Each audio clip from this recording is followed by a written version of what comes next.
kelaman yana. Nima uchun tabobat bilan boshlaganim mana ko'pchilik biladi ekan, juda ham ko'p kasalliklarni masalan meditsinada davosi yo'q deb hisoblanadi, o'zingizlar bilasizlar. O'sha asab kasalliklaridan boshlab endokrin, masalan qandli diabet, astma, revmatizm, pochka, boshqa kasalliklarni masalan bizada surunkali holatlarda davosi yo'q hisoblanadi, bilasizlar. Bu narsaga men ko'nmaganman. Mana shu 33 yil oldin alhamdulillah deyman, mana shu Alloh bergan ilm bilan Ibn Sinoni kitoblarini o'qidim.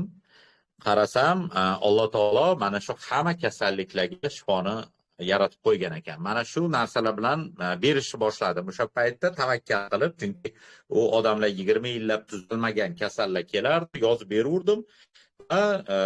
Natija ko'rishni boshladim. O'sha Ibn Sino aytgan narsalarni ko'rishni boshladim. Ya'ni birorta mana giyohni olib qaraydigan bo'lsanglar, Ibn Sino nima bilan davolagan bilasizlar? Masalan, giyohlar bilan, to'g'rimi?